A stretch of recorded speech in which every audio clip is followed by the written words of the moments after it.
Janë identifikuar 122 raste të reja me virusin SARS-CoV-2 në 856 testime të kryera, ndërsa 141 qytetare kanë fituar betejën me virusin e rrezikshëm gjatë këtyre 24 orëve.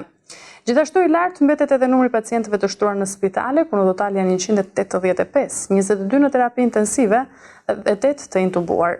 Fatkeqësisht janë regjistruar 6 viktima të reja si pasojë e koronavirusit, duke çuar në 296 numrin në total. Që në fillim të këtij komunikimi, Ministria e Shëndetësisë dhe Mbrojtjes Sociale i kujton qytetarëve detyrimin për vendosjen e maskës në ambientet e mbyllura me qëllim frenimin e përhapjes së COVID-19. Situata epidemiologjike në 24 orët e fundit vijon si më poshtë.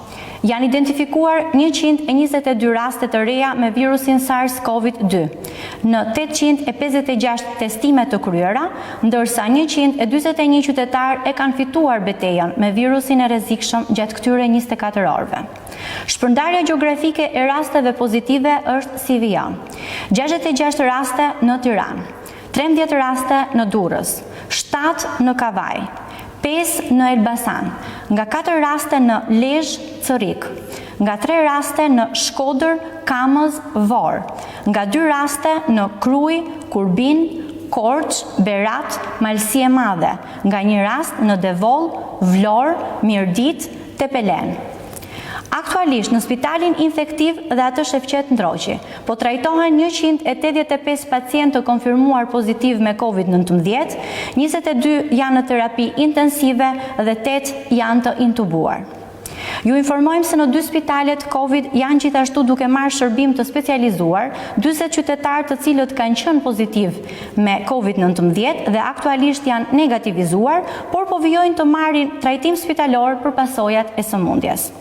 Pavarësisht përpjekjeve të mjekëve, fatkeqësisht në 2 spitalet COVID nuk e kanë fituar dot betejën me sëmundjen një 64 vjeçar nga Kruja, një 79 vjeçare nga Fieri, një 81 vjeçar nga Kuksi dhe 3 qytetar nga Tirana, një 77 vjeçare, një 80 vjeçar dhe një 82 vjeçar. I shprehim ngushëllimet familjarëve.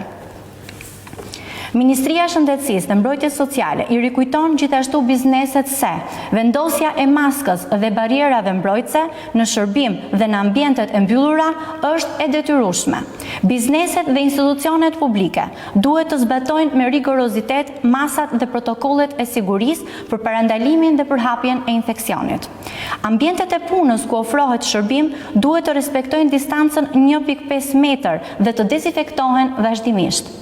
Kur dyshoni se jeni të prekur ose keni shenja klinike, telefononi në numrin unik të urgjencës kombëtare 127, ndërsa për informacione të tjera, ju mund të kontaktoni linjën e gjelbër falas 0800 40 40, si dhe për të lidhur me mjekun tuaj të familjes.